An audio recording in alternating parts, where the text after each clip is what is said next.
말씀에 대한 그리고 그 말씀에서 이어지는 많은 이야기들을 살펴보고 있습니다. 하나님께서 십계명을 우리에게 주신 이유는 그저 알고 있으라 이런 의미 주신 것이 아니라 그 말씀대로 순종하며 살아라 이런 의미에서 십계명을 주셨는데, 부패하고 죄된 우리는 그 말씀을 다 온전히 지킬 수 없다라고 말씀을 드렸습니다. 말씀을 다 지키지 못하면 하나님의 진노와 저주를 받아 마땅한데, 하나님께서는 하나님의 백성들이 진노와 저주를 받는 것을 그냥 내버려 두지 아니하시고 그 진노와 저주를 피할 수 있는 길을 우리에게 제시해 주셨다, 이렇게 말씀을 드렸죠. 그게 바로 제85문의 이야기였습니다. 85문을 다시 한번 보겠습니다. 함께 읽어보겠습니다.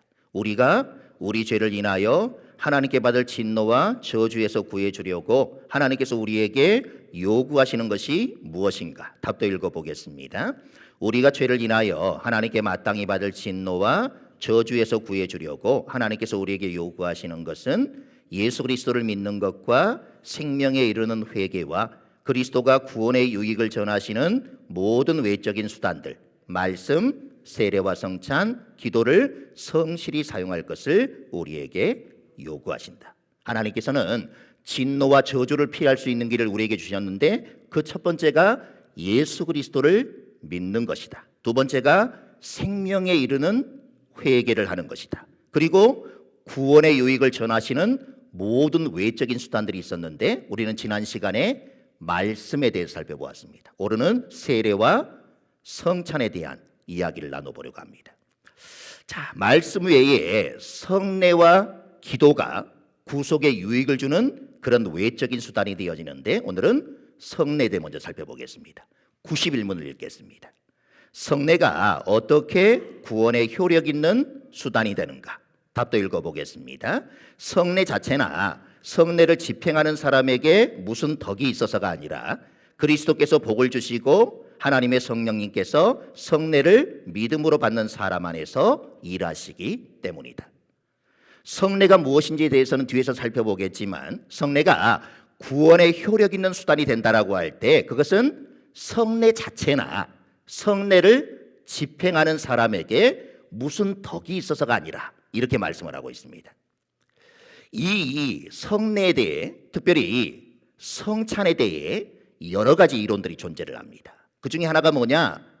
화채설이라고 하는 그런 성찬의 설이 있습니다. 이 화채설은 뭐냐 하면, 성령님의 임재를 위한 기도를 하게 되어지면 이 떡과 포도주가 예수님의 살과 피로 변한다, 이렇게 생각하는 사람들입니다. 이그나티우스가 주장하는 그런 설인데, 잔을 받으면, 그리고 신부가 기도를 하게 되어지면 그 떡은 떡이 아니라 예수님의 살이 되어지는 것이고, 포도주는 그냥 포도주가 아니라 예수님의 피가 되어진다, 이렇게 생각하는 것이 화채설이라고 하는 것입니다. 이거는 가톨릭에서 실제로 생각하는 그런 성찬에 대한 그런 생각들입니다. 자, 두 번째는 공제설이라는 것이 있습니다. 루터가 주장하는 것인데, 본질은 변화되지 않는다, 그렇게 얘기를 하면서도 육안으로 볼 수 없는 그리스도의 몸과 피가 눈에 보이는 그 성물, 빵과 포도주 안에 함께한다, 이렇게 생각하는 것입니다. 앞에 화채설은 뭐라 그랬죠? 실제로 예수님의 살과 예수님의 피로 변하는 것이다, 이렇게 주장하는 것이 화채설인데, 이 공제설은 그거보다 조금 더 발전했다고 얘기할 수 있겠죠. 실제로 변하는 것은 아니다, 그러나 그 안에 그리스도의 몸과 피가 들어있다, 이렇게 생각하는 것이죠. 그리고 세 번째는 기념설이 있습니다. 쯔빙글리가 주장한 그런 설인데, 성만찬은 죄의 대속물로 죽으신 그리스도의 희생을 기념하고 성도들의 구속신앙을 견고케 하고 믿음의 공동체의 일원으로서 자기 정체성을 확인하며 순종의 그 태도를 보이는 것이다, 이렇게 해석하는 것입니다. 내용은 참 맞는 이야기인데, 이 모든 것들이 다 그저 기념하는 것이다, 이렇게 주장하는 것입니다. 거기에 어떤 예수님의 몸이 담겨 있다던가 예수님의 피가 담겨 있는 그런 것이 아니라 그냥 예수님의 죽으심을 기념하는 것이 성찬이다, 이렇게 얘기를 하는 것이죠. 자, 마지막으로 영적 임재설이 있습니다. 칼빈이 주장한 것입니다. 성례전 현장에 말씀과 성령의 사역을 통하여서 그리스도가 임재하시고 그 사실을 경험하는 것이다. 이렇게 얘기를 하는 것입니다. 성물이라는 눈에 보이는 표시만으로는 하나님의 약속이 충분히 전달되지 못하기 때문에 그 약속을 선포하고 해석하고 적용시켜주는 그 말씀의 증거가 필수적임을 이야기하고 있는 것입니다. 앞에서도 말씀을 드렸지만 가톨릭은 화채설을 따른다고 주장을 했습니다. 성례 자체가 구원의 효력을 준다 이렇게 생각하는 것이죠. 또한 성례를 집행하는 사람에 의해 효과를 발휘할 수 있다 이렇게 생각하는 것입니다. 좀 더 구체적으로 우리가 설명을 하면 가톨릭은 은혜가 성례 자체에 내재되어 있으며 이 성례를 받는 모든 사람에게 다 같이 수여가 된다 이렇게 가르치는 것입니다. 이 은혜는 자기 스스로가 거절하지 않는 이상 모든 참여자에게 효력을 주고 있다 이렇게 주장을 하는 것이죠. 이렇게 생각해 볼 수 있겠습니다. 어떤 사람의 경우 하나님이 어떤 분이신지도 모르고 구원의 길이 어떤 것인지 모르는 사람이 있습니다. 심지어는 또 어떤 사람의 경우는 질병이나 사고로 인해 의식이 없을 수도 있습니다. 그러나 이 화채설에 따르게 되어지면 이런 경우에도 성례 자체가 그들에게 중생의 은혜를 베풀어 줄 것이다 이렇게 생각하는 것이죠. 여러분, 하나님도 모르고 구원의 길도 모르고 그리고 아무런 의식도 없는데 그런 사람이 성찬에 참여했다고 해서 구원의 은혜를 받아 누릴 수 있겠는가? 결코 그럴 수 없다라고 하는 것이죠. 그러나 가톨릭은 그렇게 주장한다는 것입니다. 아무리 의식이 없고 그리고 예수 그리스도가 어떤 분이신지 하나님이 어떤 분이신지 구원의 길이 무엇인지 모르는 사람이라 할지라도 성찬에 참여하면 그 성찬 자체에 어떤 효력이 있고 성찬을 집행하는 사람에게 어떤 능력이 있기 때문에 거기에 참여한 모든 사람들은 다 은혜를 누릴 수 있다 이렇게 주장한다라고 하는 것이죠. 그래서 우리는 왜 가톨릭이 신부를 그렇게 대단하게 여기는지 우리는 충분히 짐작해 볼 수 있게 되어지는 것이죠. 그 사람 자체에 어떤 능력이 없음에도 불구하고 가톨릭은 그 신부 자체에 어떤 능력이 있다 이렇게 가르치고 생각하게 만든다라고 하는 것입니다. 그러나 성례는 성례 자체나 성례를 시행하는 사람에 의해 구원의 효력을 주는 것이 아니라 오직 그리스도의 복주심과 성례를 믿음으로 받는 자들 안에 계신 성령의 일하심으로 말미암아 구원의 효력을 주게 된다고 하는 것이죠. 지난 시간에 우리가 또 말씀도 마찬가지 아니었습니까? 말씀 자체가 완벽하지만 그렇다고 그 말씀만 가지고는 우리가 구원에 이르지 못하는 것입니다. 왜냐하면 우리는 그 말씀을 받아들이고 이해할 수 있는 능력이 없기 때문에 그렇다는 것이죠. 어떻게 해야 우리가 그 말씀을 받아들이고 이해할 수 있느냐? 성령의 임재가 있어야만이 비로소 그 말씀을 우리가 받아들이고 이해하게 되진다고 하는 것입니다. 마찬가지로 이 성찬도 그렇다라고 하는 거예요. 그 자체에 어떤 효력이 있는 것이 아니라 거기에 하나님의 임재하심, 성령님의 임재하심이 있어야만이 비로소 거기에 참여한 사람들이 그 은혜를 누리게 되어진다고 하는 것이죠. 그렇기 때문에 우리는 언제나 하나님의 말씀 가운데 그 하나님의 말씀을 통해서 그리고 성령의 그 기름 부심을 통해서만이 우리가 성찬에 임할 때에 하나님의 은혜를 받고 누리게 되어진다고 하는 것입니다. 자, 그렇다면 성례라는 게 무엇일까? 성례는 무엇일까? 읽어보겠습니다. 그리스도께서 세우신 거룩한 규례인데 성령 안에 세례 안에서 그리스도와 새 언약의 혜택들이 그리스도인들에게 나타나고 인쳐지며 적용된다. 성례라고 하는 말 자체는 성경에서 직접적으로 찾아볼 수는 없습니다. 이 성례라는 단어는 라틴어로 세크라멘툼이라 이렇게 부르는데 보통 로마인들 사이에서 전쟁에서 행하는 엄숙한 맹세 혹은 군사적인 맹세를 지칭한다. 그런 단어로 여겨지고 있습니다. 그런 말이 교회의 상징적인 그 제도인 성례에 적용이 되었는데 그 이유는 신자들이 구원의 대장이신 그리스도를 섬기며 그분이 인도하시는 대로 따라가는 군사로 부름을 받았다. 이것을 우리에게 보여주시기 위함인 것입니다. 간단히 말해서 병사들이 상관에게 충성을 서약하듯이 우리도 이 성례의 시행을 통하여서 하나님과 사람 앞에서 우리 자신을 우리의 대장이신 그리스도께 드린다. 이런 의미가 되어진다고 하는 것이죠.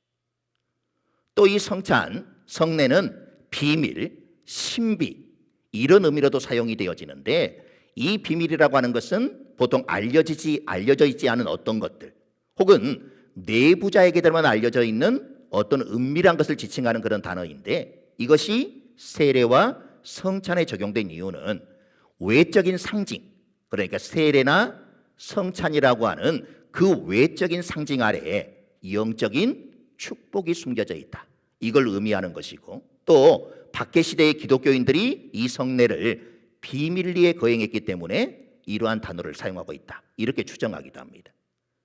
비록 이 단어가 직접적으로 성경에 나오지는 않지만 이 단어가 가진 의미 때문에 일찍부터 이 단어를 사용해 왔다는 것을 염두에 둘 필요가 있다고 하는 것이죠.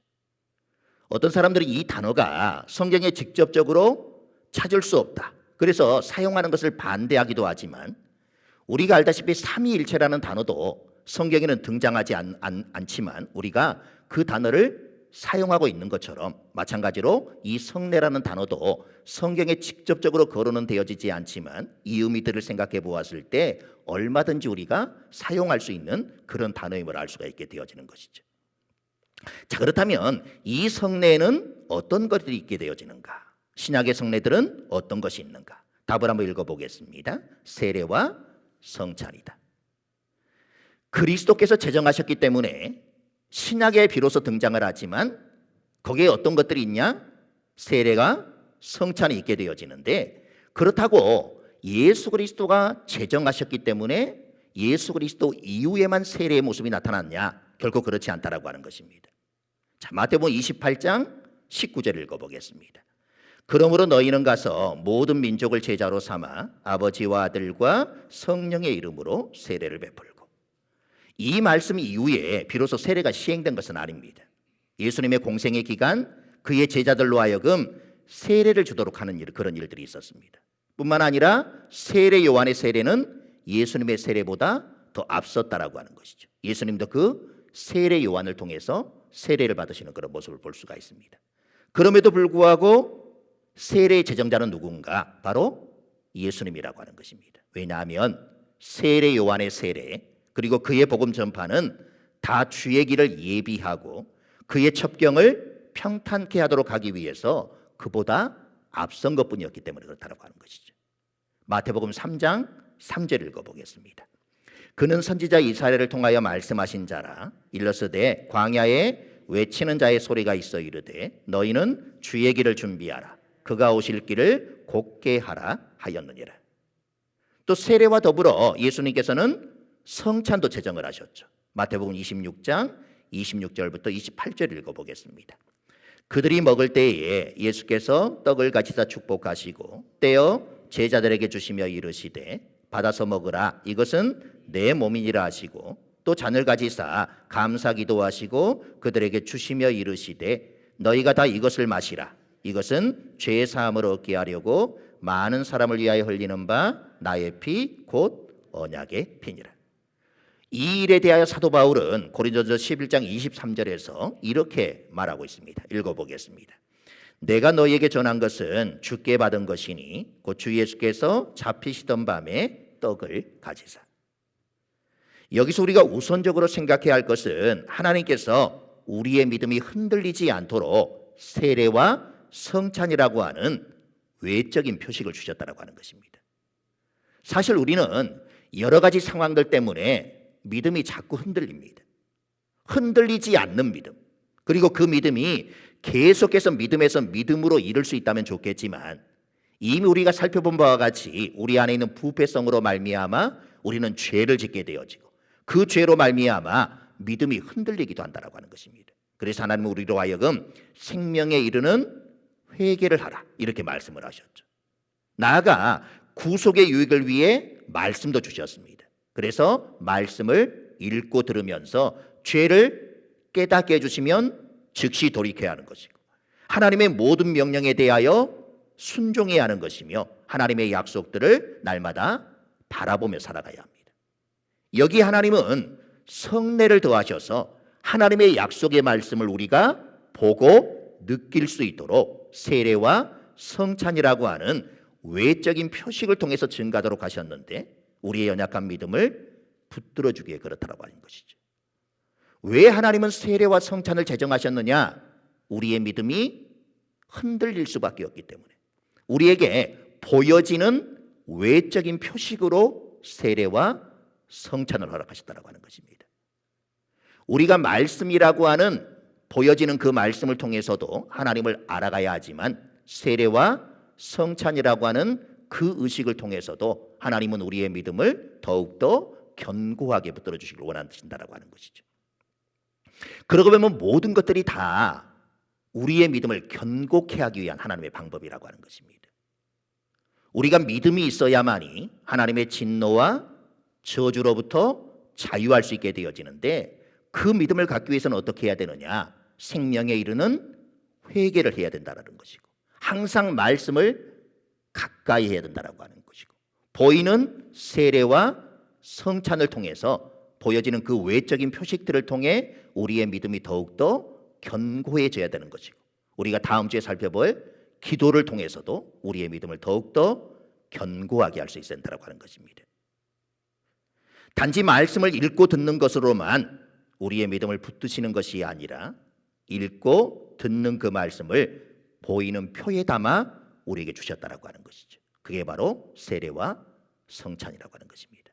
그래서 칼빈은 기독교 강요에서 성례를 우리로 하여금 하나님의 말씀의 진실성을 더욱 확실하게 믿게 만드는 행사라 이렇게 표현하기도 합니다.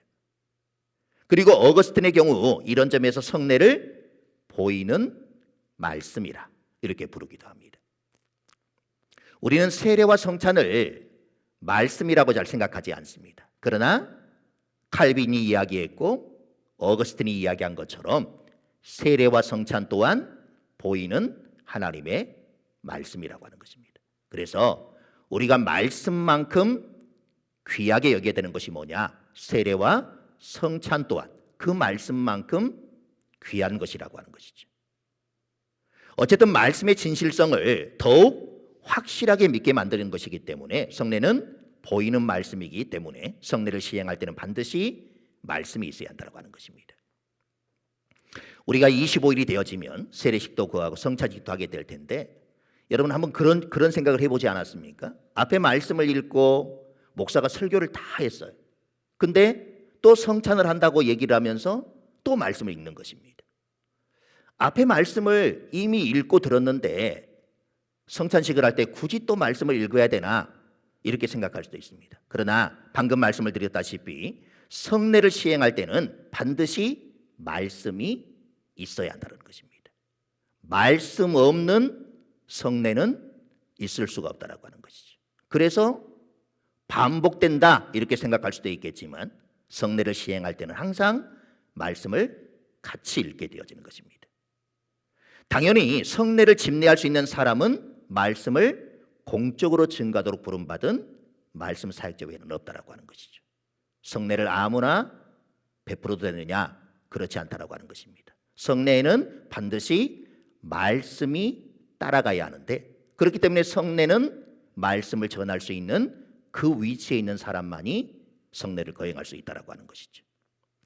그럼에도 불구하고 칼빈이 기독교 강요에서 언급하고 있는 것처럼 우리의 믿음은 너무나도 보잘것없고 연약하기에 우리의 믿음을 이런 방식 저런 방식으로 붙들어 주시지 않는다면 우리는 모든 면에서 졸지에 흔들리게 되어질 것이고 동요되어지고 위태로워질 수밖에 없다고 하는 것입니다. 그래서 가시적인 것, 다시 말해 손으로 만지거나 눈으로 볼 수 있는 것으로 주시는데 그것이 세례에서는 물이 되어지는 것이고 성찬에서는 떡과 포도주가 되어지는 것입니다. 그런데 이런 은택들이 누구에게나 나타나지고 인쳐지고 적용되어지는가? 그렇지 않다라고 말씀을 드렸습니다. 성례에 참여한다고 모두가 받을 수 있는 것이냐? 그렇지 않다라고 말씀을 드렸죠. 오직 믿음으로 받아들이는 자에게만 주어진다라고 하는 것입니다. 그것을 히브리서 4장 2절은 이렇게 말합니다. 읽어보겠습니다. 그들과 같이 우리도 복음 전함을 받은 자이나 들은 바 그 말씀이 그들에게 유익하지 못한 것은 듣는 자가 믿음과 결부시키지 아니함이라. 말씀은 듣지만 믿음과 결부시키지 아니하면 그 말씀이 아무런 유익이 없다는 것입니다. 외적인 표징으로서의 성례도 마찬가지입니다. 참된 믿음은 없지만 어떤 이유로 인해서 성찬에 참여하게 될 수는 있습니다. 그러나 참된 믿음이 없으면 성례에 참여한다고 해서 유익함이 있는 게 아니라 거기에는 아무런 유익도 없게 되진다라고 하는 것이죠. 오직 믿음으로 받아들이게 될 때 그런 은택들이 나타나지고 인쳐지고 적용되어지는 것입니다. 앞에서 우리가 소리문답 93문을 확인했지만 그리스도께서 제정하신 성례, 다시 말해 신약의 성례는 세례와 성찬 두 가지입니다. 구약에는 성례가 없었는가? 있었습니다. 할례가 성례였고 유월절 식사도 성례였습니다. 구약의 성례가 오실 그리스도를 예표한 것이라고 하면 신약의 성례인 세례와 성찬 역시 오신 그리스도를 증거하는 언약의 증표라고 하는 것이죠. 그러므로 구약의 성례와 신약의 성례는 본질상 하나라고 하는 것입니다. 유월절에 사용된 어린 양은 예수 그리스도를 가리킵니다. 성찬에서 교회가 사용하는 떡과 포도주 역시 어린 양이신 예수 그리스도의 죽음을 가리킵니다. 구약과 신약의 성례는 시행하는 방식은 다르지만 그 본질은 동일하다고 하는 것이죠. 이는 구약과 신약의 성례가 똑같이 그리스도를 믿는 믿음으로 구원받는다라고 하는 것을 외적으로 나타내고 확인하는 것이기 때문에 그렇다고 하는 것입니다. 이제는 우리가 성례, 세례와 성찬을 대할 때에도 말씀과 동일하게 대할 수 있어야 한다고 하는 것이죠. 보이는 증표로 우리에게 이 성례를 허락해 주셨는데 우리의 믿음은 늘 흔들릴 수밖에 없기 때문에 말씀만 가지고는 우리의 믿음이 흔들리는 그 모습을 보시고 주님께서는 외적인 표시, 세례와 성찬을 통해서 흔들리는 우리의 믿음을 붙들어 주시기를 원한다라고 하는 것입니다. 사실 우리는 늘 그렇게 주님 앞에 이야기할 수 있습니다. 보이지 않는 주님을 보여달라고 얘기를 할 수 있고 뭔가 내가 확신을 가질 수 있도록 눈에 보이는 것을 요구하며 살아가는 우리 모습들을 우리는 발견하게 되어집니다. 하나님은 이런 우리의 요구를 너무나도 잘 아시기 때문에 말씀만 가지고는 여전히 흔들리는 우리의 믿음을 보시고 눈에 보이는 가시적인 것, 세례와 성찬을 통해서 우리로 더 확고한 믿음을 갖길 원하신다라고 하는 것입니다. 그러게 여러분들이 세례와 성찬을 대할 때에 항상 말씀을 대한다. 이런 마음으로 그 모든 것들을 대하는 것이고 왜 하나님께서는 세례와 성찬을 제정해 주셨느냐? 흔들리는 나의 믿음을 더욱더 견고하게 해주시기 위해서 이 모든 것들을 제정하셨다. 우리는 늘 그런 마음을 가지고 모든 성례 자리에 임할 수 있어야 한다고 하는 것입니다. 진노와 저주를 받아 마땅할 우리들이었지만 주님께서는 우리로 하여금 그 진노와 저주를 피할 수 있는 길을 주셨는데 그것이 예수 그리스도를 온전히 믿는 것, 생명에 이르는 회개를 하는 것, 그리고 항상 말씀을 가까이 하고 그 말씀을 읽고 듣는 그 모든 것들, 그리고 오늘 보여주신 가시적인 것들, 세례와 성찬을 통해서 우리의 믿음을 더욱더 견고케 해서 우리로 하여금 흔들리지 않는 그런 믿음의 소유자가 되기를 주님은 바라고 계시는 것입니다. 우리야 삶의 자리가 아무리 힘들고 어려워도 흔들리지 않는 비결이 뭐냐? 결국에는 말씀밖에 없다라고 하는 것입니다. 기록된 말씀, 또 보여지는 그 말씀들. 언제나 말씀과 가까이 하는 여러분의 삶이 되어 흔들리지 않는 인생을 살아가는 우리 모두가 되기를 간절히 소망합니다. 기도하겠습니다.